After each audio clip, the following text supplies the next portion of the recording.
foi respondida, porque você entrou dentro do seu quarto, botou o joelho no chão e chorou na presença do Senhor. Deus não se ensina.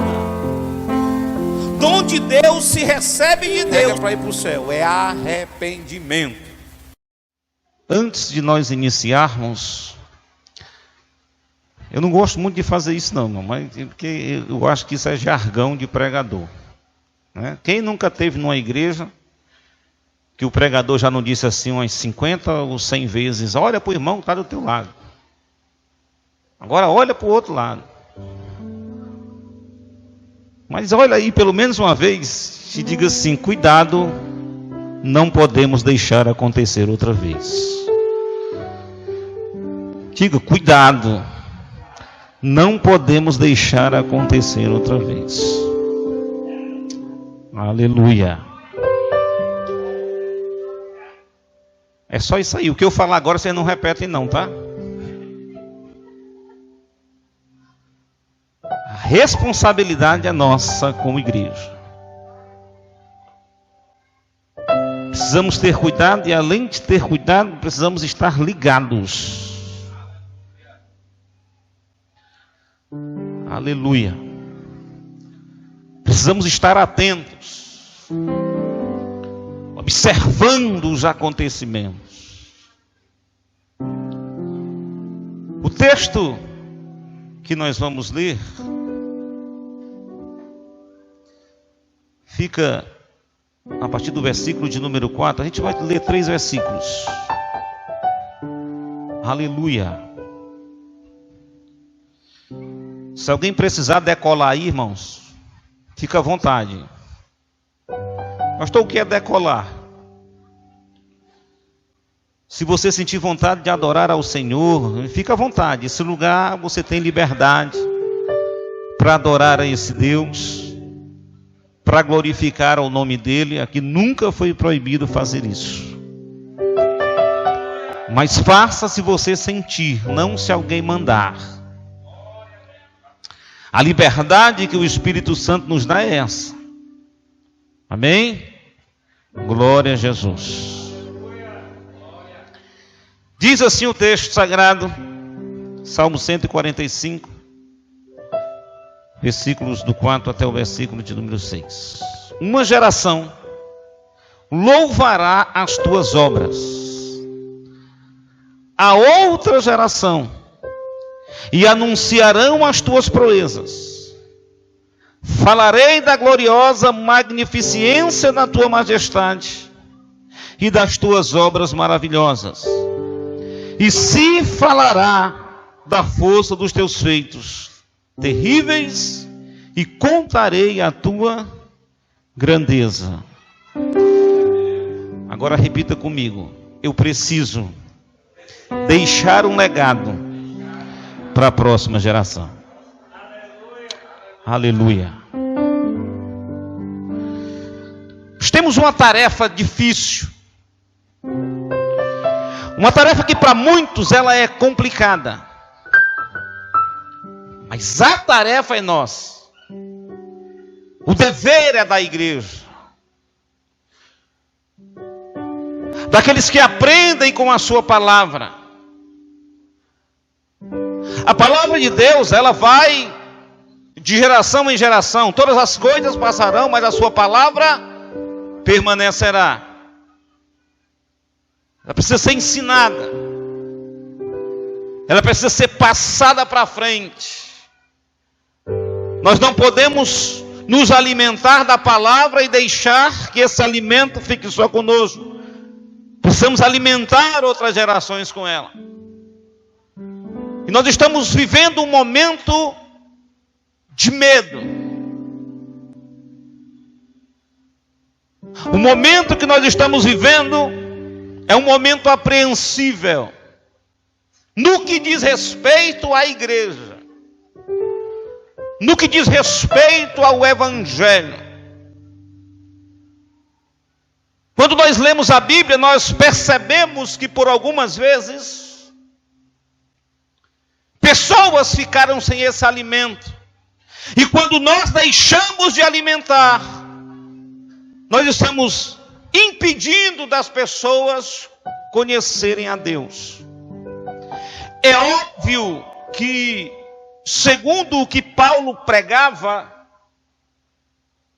a nossa vida, a nossa maneira de viver, ela falava muito mais do que meras palavras. Por isso Jesus dizia que ele não podia dar testemunho de si mesmo, mas aqueles que o viam fazer, não só pregar, é que olhavam para ele e viam nele algo diferente. Todas as pessoas que olhavam para Jesus viam nele algo diferente. Alguns para criticar, é claro. Mas alguns olhavam admirados e diziam: de onde vem tanta sabedoria? Quem é este que surgiu no nosso meio? Quem é esse que tem palavras que nós nunca ouvimos? Mas muito mais ainda observavam o seu comportamento, a sua maneira de tratar as pessoas, a sua maneira de chegar nos lugares que ninguém ainda conhecia, nem mesmo a Deus só tinham ouvido falar. E essa foi a forma também que os apóstolos aprenderam com ele, era a forma que eles se portavam diante da sociedade. No entanto, que o apóstolo Paulo, quando faz menção na carta aos Tessalonicenses, a menção que ele faz é que a alegria do coração dele era tanta, porque sabia que o evangelho não tinha chegado a eles apenas em palavras. Não eram apenas palavras que moviam o coração da igreja que estava em Tessalônica. Porque o evangelho também chegou em poder. O evangelho também chegou em testemunho. E aquela igreja, ela aprendeu tanto que ela se tornou um modelo para as regiões circunvizinhas. Quero já começar perguntando: estamos sendo esse modelo de igreja para aqueles que estão ao nosso redor? Aquilo que nós falamos ou pregamos está sendo revelado no nosso ser, no nosso comportamento do dia a dia? Tarefa difícil, mas não impossível. Porque a palavra vai dizer que Jesus nos deixou o seu Espírito. O seu Espírito é quem nos ajudaria nas nossas fraquezas. Bendito seja o nome do Senhor.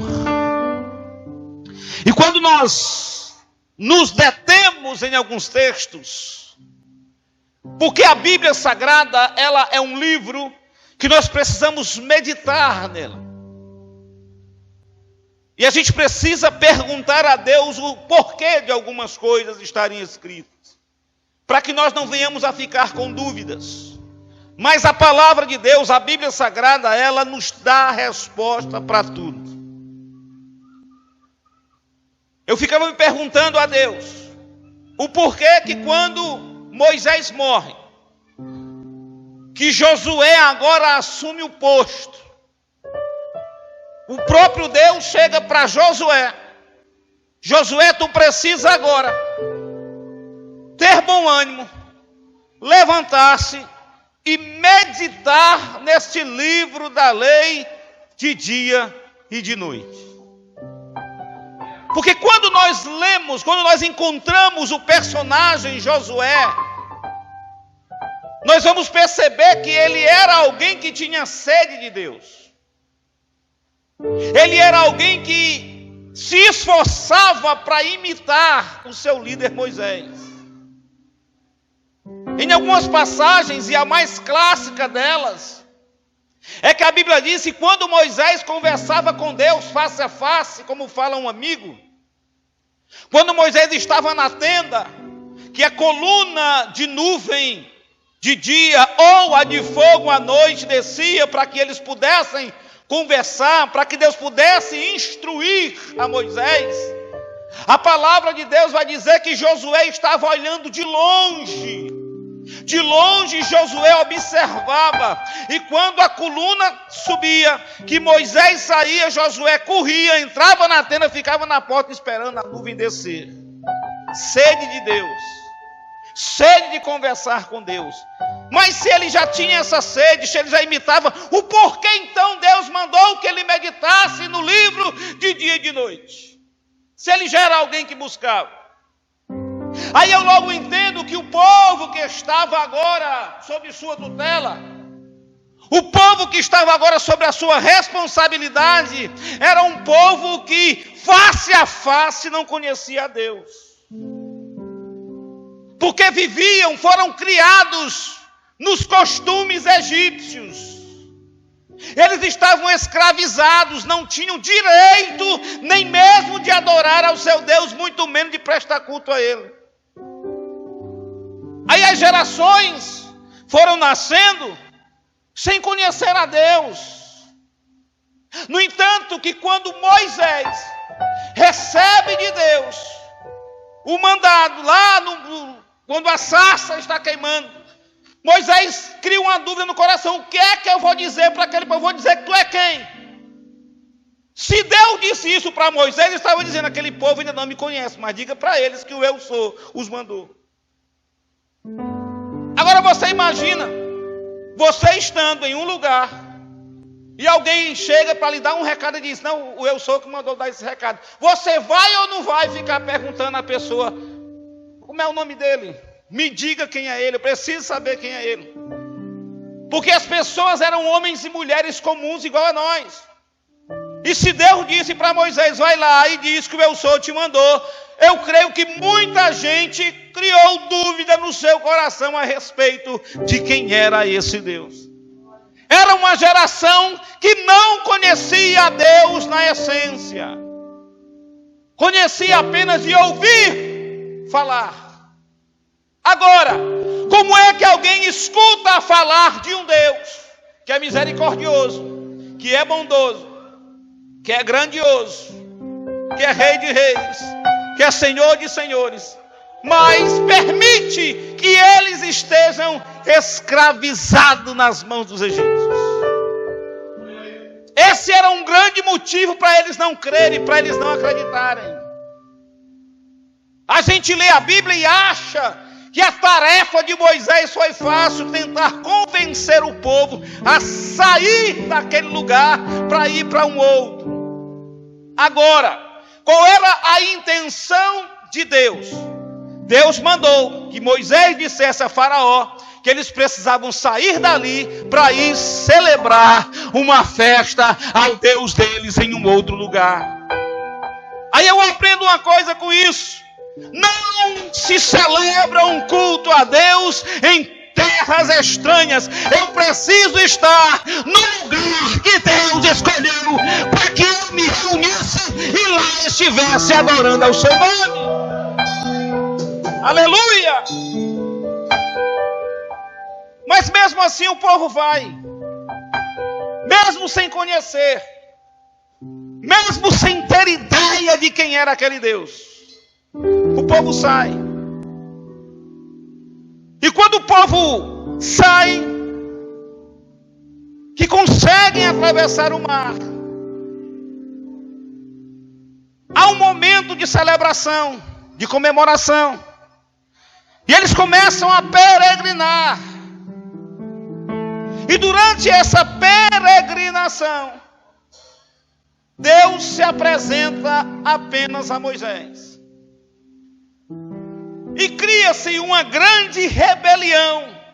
E alguns começam a se perguntar por que é que esse Deus só fala com esse Moisés. Aleluia. E durante a peregrinação, Deus falando com Moisés, o povo se rebelia. E a Bíblia vai deixar bem claro que dos que saíram do Egito, somente 2 entraram na terra prometida. E quando Deus chega para Josué e diz: medita nesse livro de dia e de noite, Ele está dizendo: você agora vai fazer esse povo me conhecer de verdade. você agora tem a responsabilidade de fazer esse povo me conhecer na essência. Quando o livro de Josué está terminando, ele já está na sua velhice. A Bíblia vai dizer que ele faz uma reunião solene. Ele chama os anciãos. Ele reúne o povo. Separa as tribos. E nessa reunião, ele diz: até aqui Deus nos deu vitória. Até aqui, se nós o obedecemos, Ele nos fez vencer. Mas daqui para frente não sei como é que vai ser. Já estou chegando nos meus últimos dias. Eu não sei vocês, mas eu e minha casa serviremos ao Senhor. Eu escolhi que eu e minha casa. Ele não estava dizendo que ele e a família toda iria ser salva. Ele estava dizendo: eu escolhi agora ensinar a minha família os caminhos certos. Eu escolhi deixar um legado agora para os meus. Eu não sei o que vocês vão escolher. Eu, porém, vos digo: escolham a mesma coisa. Porque escolher a Deus, servir a Deus, não é apenas pegar na mão do filho, na mão do marido e vir para a igreja. É algo muito além disso. E para que não aconteça o que aconteceu com os filhos do Egito, nós precisamos colocar no nosso coração: eu e minha casa serviremos ao Senhor. Eu vou ensinar a minha geração a adorar de verdade, a respeitar e a honrar o Deus verdadeiro. Aleluia! E Josué cumpre a sua missão. Logo após Josué, a Bíblia vai dizer que muitos juízes julgaram a Israel. Profetas profetizaram. Reis reinaram. Houve divergência entre o povo, entre reis. Muitos conseguiram vitórias, outros foram derrotados, dependia da sua obediência a Deus. Mas houve um tempo que nós, historicamente, conhecemos como o período interbíblico. O período intertestamentário. Foi o período de 400 anos que Deus se calou para o mundo. Houve silêncio de Deus. Nenhuma profecia, nenhum milagre, nada acontecia como sinal para alguém dizer: quem fez esse sinal foi Deus. Durante esses 400 anos, Deus estava preparando o cenário para que Cristo viesse a nascer. A única coisa que existia eram os pergaminhos, eram os livros que tinham sido deixados para que o povo não esquecesse de quem era Deus. Os livros eram quem testificavam a respeito dos patriarcas, dos profetas, daqueles que estavam a serviço de Deus. Mas agora vocês tentem imaginar, eu até pedi para imaginar aqui, porque é difícil imaginar isso. Um culto sem a presença de Deus. Uma reunião com muitos sacerdotes, cantando hinos, lendo a palavra, mas sem a presença do Espírito Santo. Por 400 anos, gerações iam e gerações vinham. As gerações que iam deixavam os seus legados, mas a geração que vinha não conhecia Deus na sua essência. No entanto, que quando Jesus nasce, grande foi a dúvida até mesmo dos sacerdotes, dos homens de Deus. A corrupção, ela estava generalizada. Ninguém sabia mais o que era ato político, ninguém sabia mais o que era ato religioso, estava tudo misturado. A arca que simbolizava a presença já não existia mais. Os cultos eram vazios. Os cultos, na verdade, eram realizados apenas por causa daquilo que eles faturavam, por causa das ofertas que eram colocadas nos gasofilaços. Mas presença de Deus, que era bom, não tinha mais. Não tinha mais ensino. Mas aí, uma virgem dá à luz a um filho. Começa agora uma nova dispensação. Começa agora uma nova era, chamada Era da Graça. A graça imposta por Deus, que nos mandou o seu Filho, Jesus Cristo, para morrer por nós. E para resgatar os pecadores que se arrependessem. O Salmo de número 100, versículo de número 5 diz: porque o Senhor é bom, eterna é a sua misericórdia, e a sua verdade, ela vai de geração em geração. Diga assim: não pode parar em mim. Diga mais forte: não pode parar em mim. Aleluia.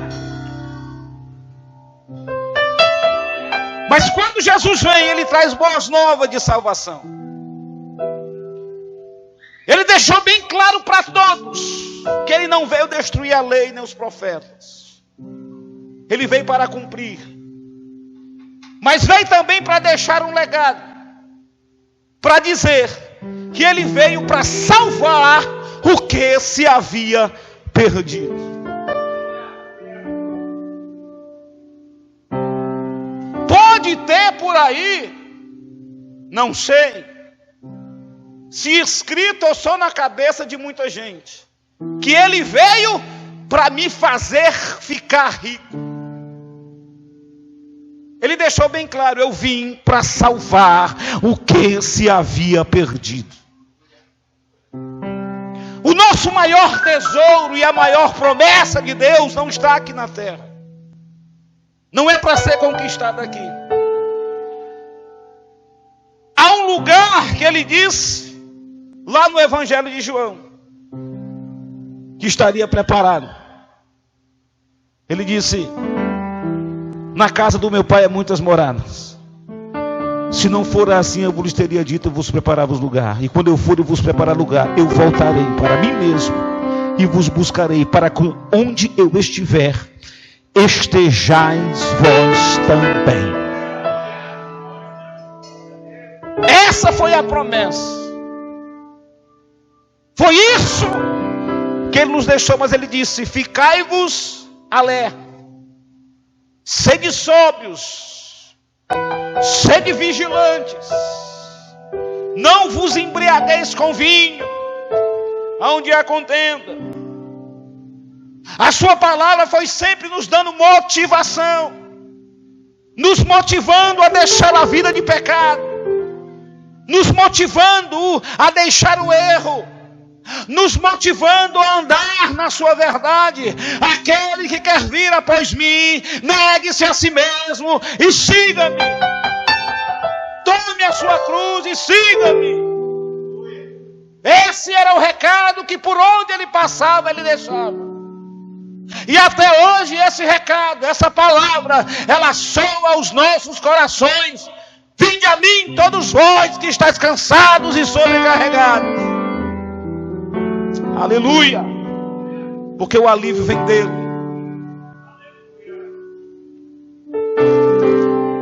Ele disse: o meu jugo é suave e o meu fardo é leve. Pastor, mas está doendo, é porque você está carregando o fardo do mundo. E o que é o fardo do mundo, pastor? Está querendo resolver as coisas com as forças que você não tem. Está querendo que as coisas se transformem no estalar de dedos. Muitos estão carregando fardos que nem são seus. Está querendo colher aonde não plantou. E estão decepcionados com Deus. Estão dizendo: Deus me abandonou. Deus não me escuta mais.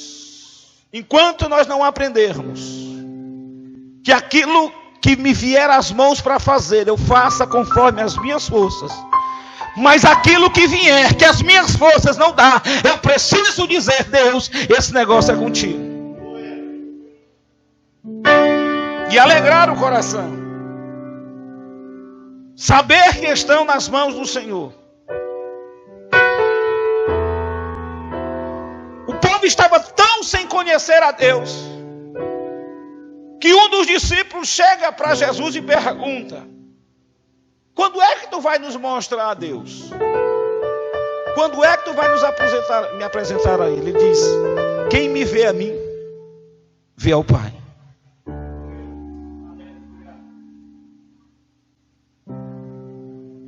Vocês estão olhando para mim, pois eu estou revelando para vocês quem é o Pai.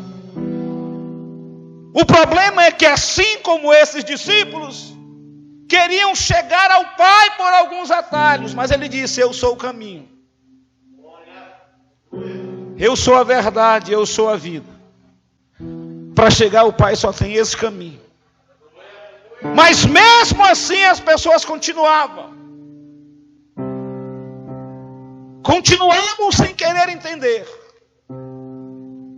A Bíblia diz que aonde Jesus estava, as multidões o acompanhavam. Mas elas estavam ali apenas por curiosidade, para saber que movimento era aquele, para saber o que estava acontecendo ali. Alguns, é óbvio, estavam ali para criticá-lo, alguns estavam ali para condená-lo, alguns estavam ali para colocar as pessoas umas contra os outros, mas ele estava ali para anunciar o Rei. Ele estava ali para fazer a vontade do Pai. Aleluia. Quando Mateus vai escrever o seu evangelho, ele precisa trazer à memória de algumas pessoas quem era verdadeiramente Jesus na essência. Por isso que ele traz uma cronologia de 3 gerações, para que as pessoas entendessem que Jesus não era nenhum impostor, para que as pessoas entendessem que Jesus não era aquilo que os fariseus diziam que ele era, que ele era verdadeiramente aquilo que o profeta Isaías tinha anunciado lá no seu livro, aquilo que o profeta Isaías tinha profetizado naquele livro que era muito lido nas reuniões solenes lá dentro do templo. Mas mesmo assim, quando aconteceu, eles preferiram não entender ou não querer entender. E o tempo passou. Jesus foi para a cruz, foi cuspido e humilhado, como a gente sabe da história. Foi sepultado,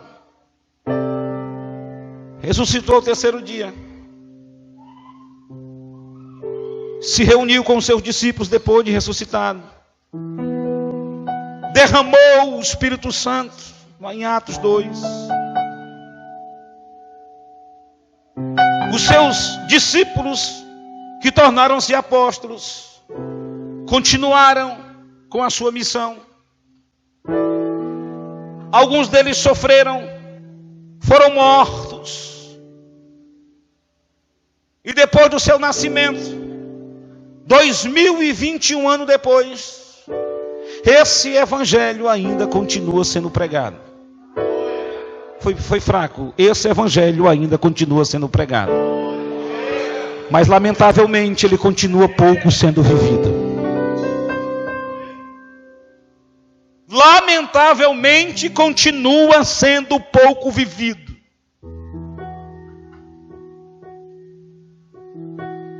A pregação do evangelho não pode cessar. Um dia indagaram ao apóstolo Paulo a respeito daqueles que pregavam. Paulo diz: alguns pregam realmente por porfia, alguns pregam por vaidade, alguns pregam, vou usar a nossa linguagem, alguns pregam para aparecer. Mas que se pregue, mas que se pregue. Mas que se pregue. Porque a palavra que é pregada é a palavra de Deus, independentemente de quem seja quem está sendo o transmissor. Porque até quem está transmitindo também precisa não só pregar, ele precisa antes viver esse evangelho. Porque o evangelho da cruz é para todos. Ninguém vai para o céu se não deixar a sua vida de pecado. Não vai haver céu se não haver arrependimento.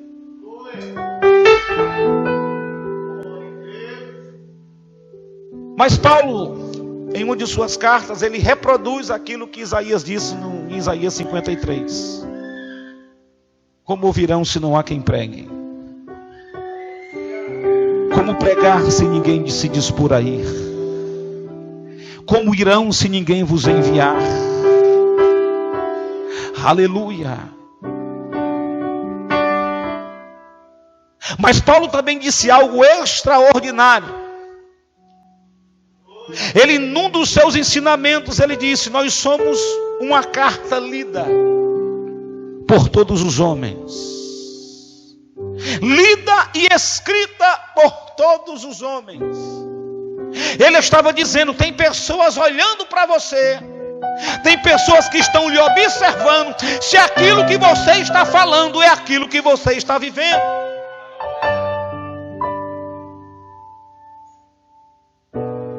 Ele diz que nós somos vigiados a todo momento.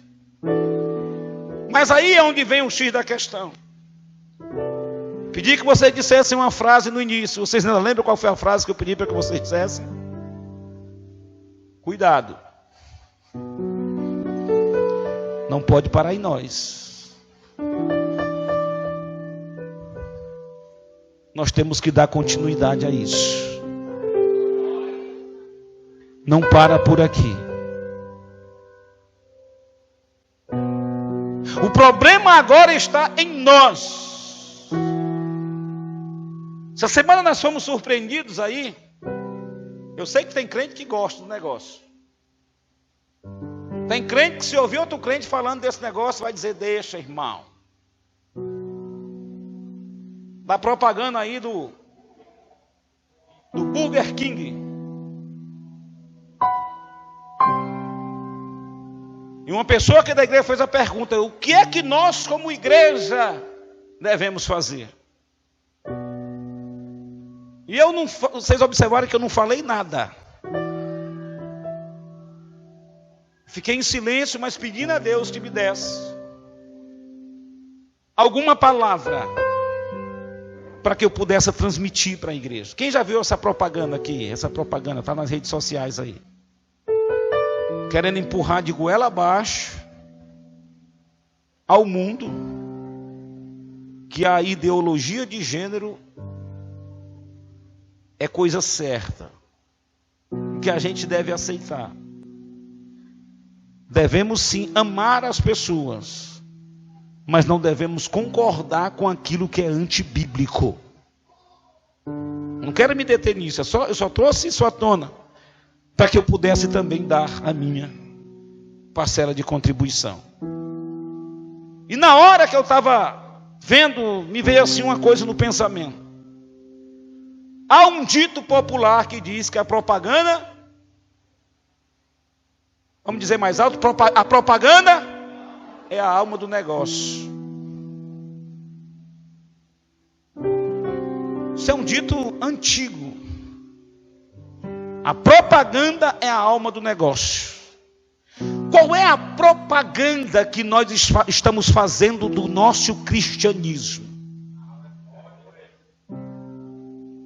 Qual é a propaganda familiar que estamos deixando para os filhos?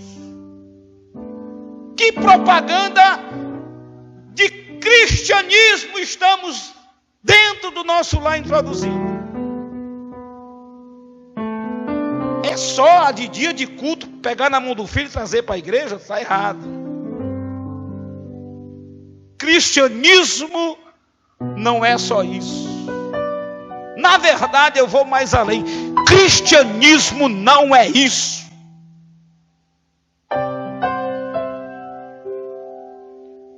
Nós somos os responsáveis pela propagação desse evangelho. Gerações ainda virão. E se nós pararmos em nós, como virá a próxima geração?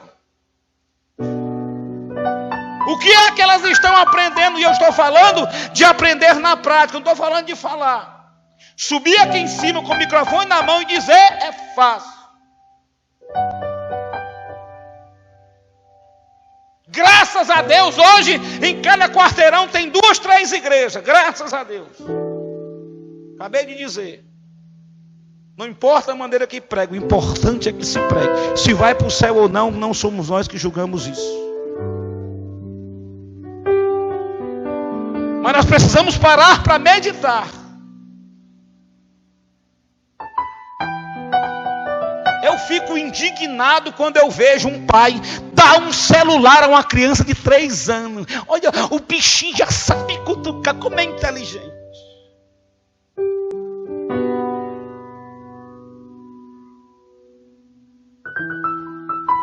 Eu fico indignado. E o pior não é isso. Pega para tu deixar de me perturbar. Vou mais além. Sai de perto de mim, Satanás. Legado de cristianismo. Na igreja eu te amo, meu Jesus. Em casa o menino é filho do cão. Eu vou começar a pregar agora, irmão. Quiseram me repreender essa semana. Eu disse, na igreja eu sou pastor e eu preciso ensinar o que é certo. Quem quiser se aborrecer, se aborreça, mas eu preciso ensinar. O caminho do céu é estreito. O caminho é estreito, a porta é estreita. Vou dizer outra coisa que eu fico indignado. Eu vou dizer, eu falo ou não falo? Falo, eu tenho que falar. Quer me ver indignado? Criança na igreja riscando papel, irmão. Dentro do templo precisamos ensinar que este lugar é lugar santo, lugar de adoração, lugar de respeito e lugar de honra. Aleluia! Pastor, é porque na igreja acolá tem. Eu já disse aqui uma vez, o fato de estarem fazendo errado não nos obriga a errar também. Não nos obriga. Aleluia. Precisamos deixar esse legado para os nossos filhos. Daqui a pouco nós vamos envelhecer e Jesus vai levar tudinho, irmão. É a ordem da vida. Nasce, cresce, reproduz, fica velho e vai para o beleléu. Todo mundo nasceu para isso. Pode durar 969 anos, mas morre um dia. E eles vão ficar.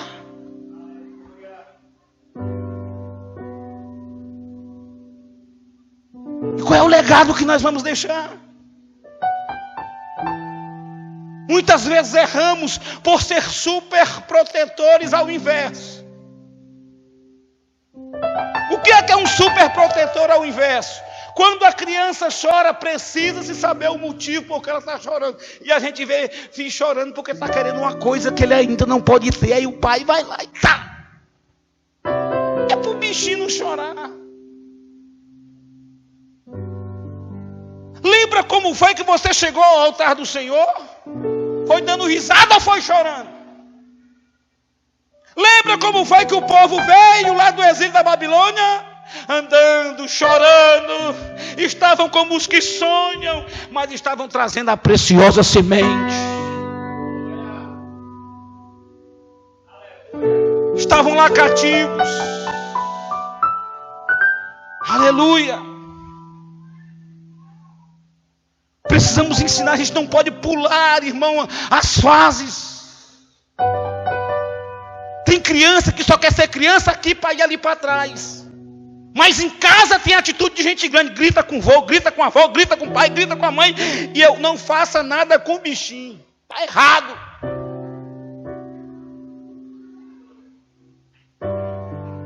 Eita, pastor, o negócio hoje está... Meus queridos, de que adianta reclamar da propaganda do Burger King se nós estamos cometendo erros? De que adianta? De que adianta se indignar com a CPI da Covid? Se ano que vem você tem o poder de mudar e não muda.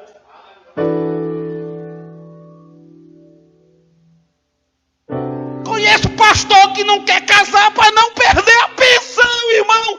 O errado continua sendo errado. Errado. Aleluia. Não quer perder a pensão, não casa mais. Não casa mais. Ainda vem alguns espertinhos. O evangelho mudou. Epa, querido. A igreja pode até ter mudado, mas o evangelho continua sendo a palavra do Senhor. Escuta para quem nela crê. Aleluia. Ensinar. Caminhar junto. Você quer me ver outra coisa que me indigna? O pai chega lá na igreja, empurra o filho para cá e volta.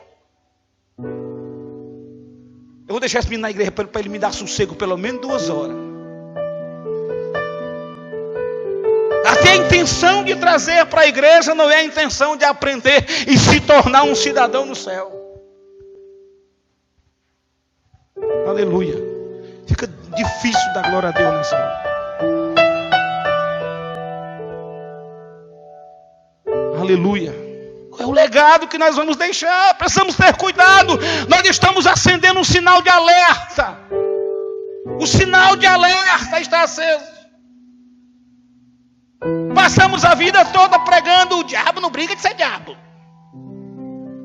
Quem nunca ouviu isso de um crente?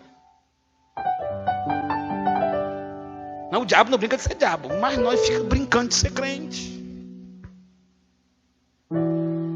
Ficamos esperando só a hora de vir aqui para orar. Em casa não ora. Em casa não busca. E eu já disse, aqui no culto nós somos o reflexo daquilo que nós passamos o dia todo fazendo.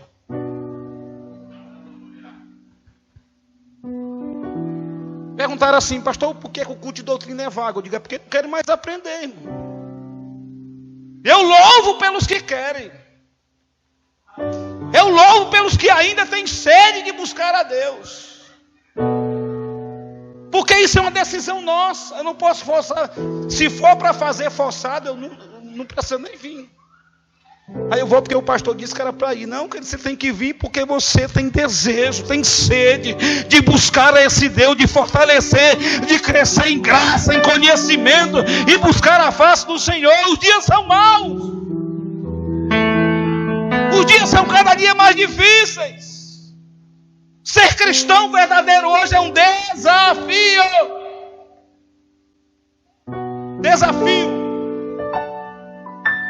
Nós somos desafiados todos os dias a abandonar a fé. E não é porque alguém vem, o Satanás, não.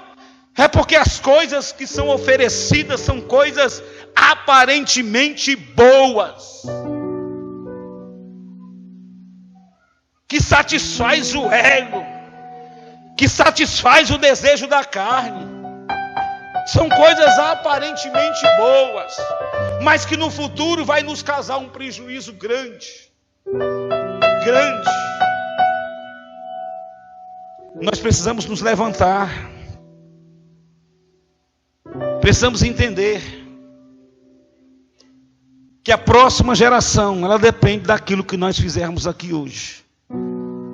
Não aqui no sentido de aqui nesse culto, mas do nosso tempo atual. Aleluia. Bendito seja Deus.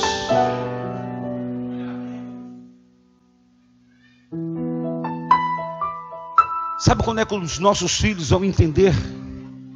É quando ele vê que nós estamos fazendo também. Eu já tive a oportunidade de ir ali e conversar com algumas crianças, as coisas que eu ouvi.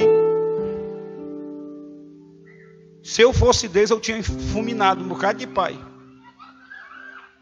Mas eu não sou Deus. E mesmo se eu fosse, Deus não ia fazer isso. Na dispensação da graça, não. Ele podia até fazer isso antes. Porque Deus todos os dias nos dá a oportunidade de nós nos arrependermos. No início eu pedi que a gente abrisse em um dos livros. Qual foi o livro? Alguém lembra? Judas. Então vamos para lá. Vamos para o Judas. Glória a Jesus. Para a gente encerrar, para a gente entender.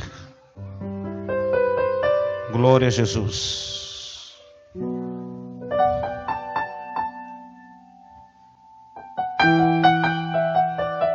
Judas, versículo de número 17. Advertências e conselhos. Deixa eu só dizer alguma coisa para alguns aqui. Esse Judas, que escreveu aí esta epístola ou essa carta, não é o Judas que se suicidou. Tá? Não é aquele Judas lá que se suicidou, que traiu Jesus, não. Esse Judas aí é um Judas irmão de Jesus, tá? Era filho de Maria também. Assim também como o Tiago também, que tem um livro de Tiago, a carta de Tiago aí. Esse Tiago também era um Tiago, irmão de Jesus. E Jesus teve irmãos? Teve. Deixa eu dizer uma coisa para vocês. Maria, só para a gente poder ensinar aqui. Maria só permaneceu virgem até antes de ter Jesus. No momento do parto ela já perdeu. E depois disso ela teve uma vida normal, de marido e mulher com José. E ela teve outros filhos de forma natural. Só Jesus veio sobrenaturalmente. Amém? Deu para entender que a gente foi enganado muito tempo, né? Que ela era virgem e depois, uma vez alguém me disse isso. Depois que teve Jesus, foi para o céu de corpo e alma. Ainda que tenha ido, foi sem virgindade. Que Jesus passou. Jesus teve que nascer. Quem é mulher aqui, entende. Quem já teve filho, entende o que eu estou dizendo. Se o parto não foi cesárea, na época não tinha, teve que ser normal e não tem como alguém ter um parto normal. E vamos mudar o assunto e vamos passar aqui para o Judas. Só para explicar que esse Judas não é o Judas que traiu Jesus, amém? É um Judas, irmão de Jesus. E diz assim: advertências e conselhos. Apesar da sua carta, da sua epístola ser pequena, ele nos traz algumas advertências. Ele diz: mas vós, amados, lembrai-vos das palavras que vos foram preditas pelos apóstolos de nosso Senhor Jesus Cristo, os quais vos diziam que nos últimos tempos haveria escarnecedores que andariam segundo as suas ímpias concupiscências. Estes são os que causam divisões, os sensuais, que não têm o Espírito.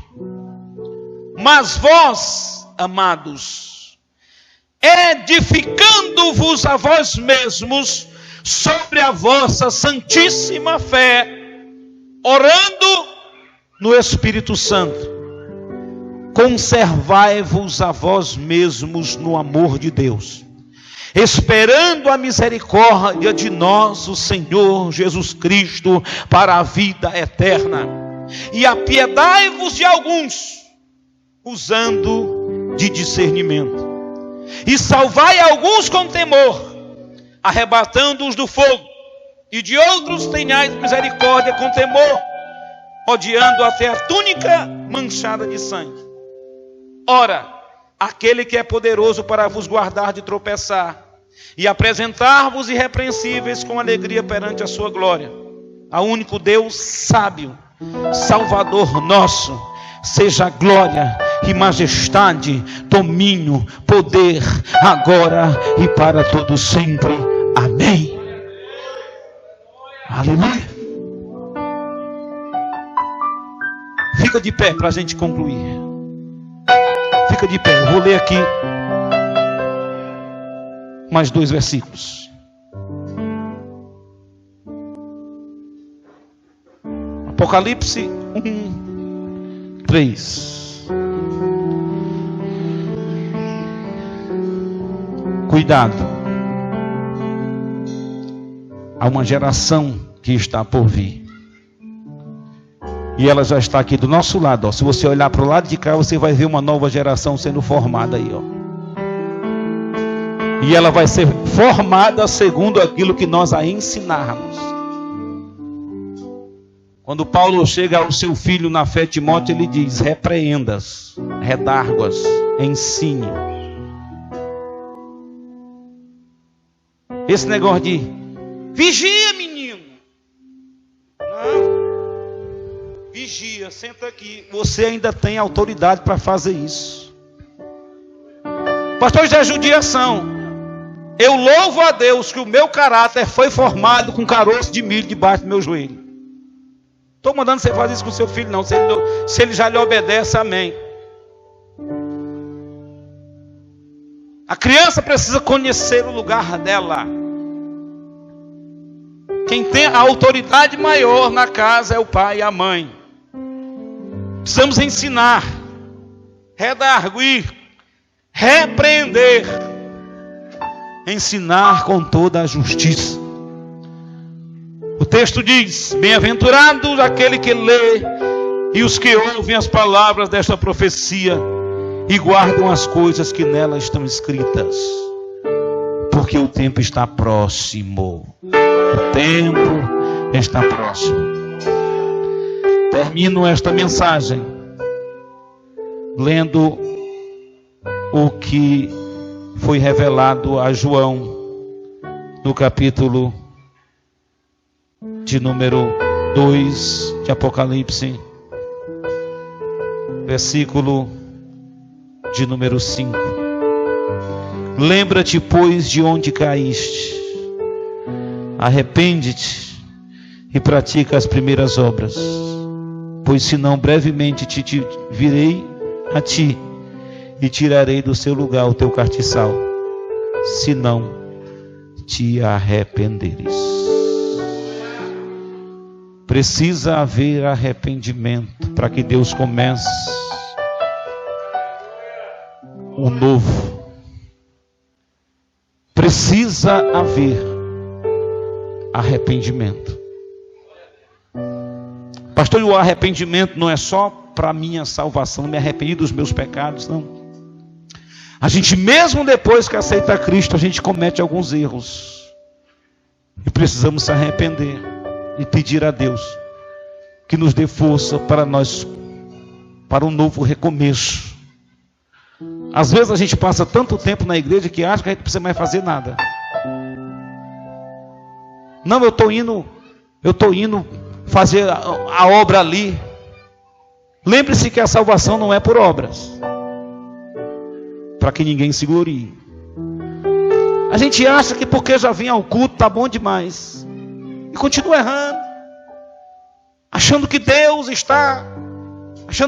é aquele pastor bonzinho. Ah, está tudo bem, glória a Deus. Ei, não se preocupe não, que um dia a fada vai aparecer com varinha de condão, vai tacar na tua cabeça, tudo vai se transformar. Tem gente esperando vir o príncipe encantado, vai dar uma carruagem que é uma abóbora com um sapatinho de cristal. Isso vai acontecer, história que inventaram. Com Cristo é obediência, é vida no altar. E vida no altar não é só quando estiver aqui. Vida no altar é eu refletir a imagem de Cristo aonde eu estiver. É eu deixar exalar o bom perfume do conhecimento, como falou Paulo. Aonde eu estiver, aonde nós estivermos. Aleluia. Lembra que existe uma próxima geração. Não é uma nova geração. Deus não vai precisar matar nós tudinho para formar de novo. Não é nova geração, é próxima, é diferente. De que maneira nós estamos alimentando a próxima geração? Estamos ensinando o caminho? Lembra que lá no Egito eles não conheciam a Deus. Viviam com outros costumes. Nos 400 anos também muitos não conheciam, nós conhecemos. Aqui é diferente porque nós já experimentamos o novo de Deus. A Bíblia diz que Deus não terá o culpado por inocente. Culpado vai ser culpado. Porque Ele já nos ensinou. Ele já nos mostrou o caminho. O negócio agora é com cada um de nós. Pastor, mas está difícil. Está difícil porque você está querendo usar as suas forças, a sua inteligência.